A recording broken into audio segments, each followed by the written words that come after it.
doesn't really move. In general, I've gotten people that would never step on a board. I've gotten them to step on a board with ease. So I would say that's already a win. There's a lot of ways you can mitigate not using like skate trainers. A lot of people like put it in a crack or get tennis balls, but I've done all of the above. Tennis balls work good. They give you some rolling feeling, but at the same time, they're gonna take away. What these do is let you switch your wheels, and everybody who knows the wheels, the shape, the hardness can all make a difference. So, and thus showing your wheels a little bit, it helps you, set up what you actually like, what you don't like, what wheels you like. And I feel with tennis balls, it does help you with the movement, and it does add a benefit of rolling a little bit after you commit to it. But when you do that, you're losing out on what your board actually feels like, the pivot points, the ground, everything. And then, as the same thing with the crack is, you just don't really learn to commit. And when it comes to like switch tricks, especially, I find this super good because like your body doesn't even know how to do switch sometimes. So just even jumping on the board and being able to just commit without having to roll away and help your brain associate the muscle memory of landing it more. And then just by having you feel what it's like to be fully airborne with both feet and land it will already help you a lot. I mean, already has helped me in my frontside shoves. I used to just throw it out there. My foot would never even get close to like landing on one foot or both foot, or I would land like this. But I mean, eventually this landing like that turns to landing over bolts, and I mean that's what we all want to do, land over bolts.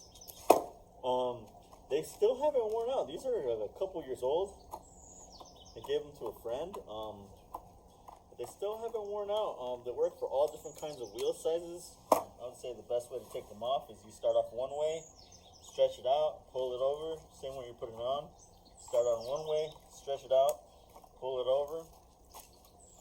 When you get them new, they take a little while to wear in. To stretch over. It's going to fit in a little tight. But after a while, it does really good. Sometimes I'd be careful about skating them in rough terrain because they will kind of catch onto rocks and stuff. But I have found that sometimes just having skate trainers on your board, you'll be able to skate places you would have never have skated. You have a session like the smallest square of concrete. You don't have to worry about your board going in the street or whatever, and it actually could just help out in general that way. I would say too, if you're hell bent on not wearing a helmet, as most skaters are these days for some reason or another, these will help out a lot too, because I mean, if you committed to something without rolling a couple 100 times on skate trainers, you for sure got it when you're rolling. And I understand what the cliche people say, you should learn your tricks rolling.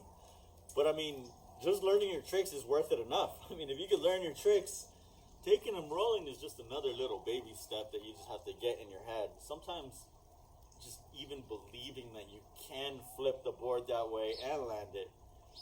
You know, I have to credit these when I first get my first kickflip on, because I've, gotten the flipping motion just from being able to throw it out there on these. And I would definitely recommend for people, starting out, maybe for beginners, I mean, even for advanced skaters, there's some uses you can use, because, I mean, there's always high feet tricks you can do outside your skill range, and so I feel like it could be useful for everything. And the best way I like having them is just on an extra setup. That way you don't have to keep taking them off and on. If you just have an extra setup around, and always with skate trainers, it's kind of like an exercise bike, if you will. Your extra soggy setup, you could just take it there, do a couple tricks, you just warm up really. You'd be surprised how much cardio it is, and I feel like it's a good way to open up skating to a broader audience. So yeah, overall plus, they are getting a little bit higher in price. I mean, they are getting a little bit higher in popularity, so. But yeah, all in all, my review on skate trainers. Thank you for listening to me rant. You gotta show them how you use the bars. Another way to practice.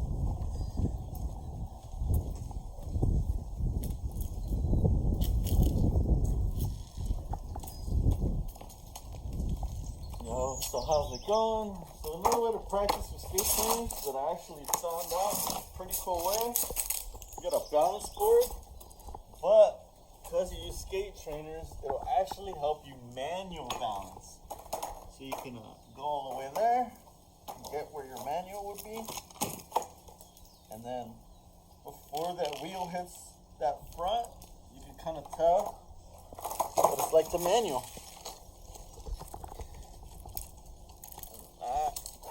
Really just about getting your foot in the pocket. It's really what it's about.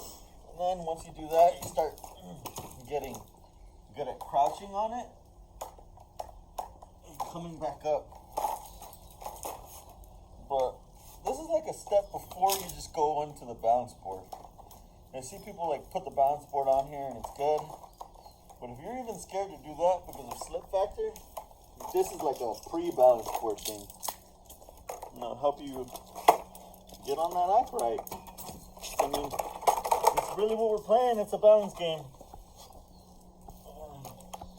Sometimes, just for shits and giggles, I like balancing on the board like this.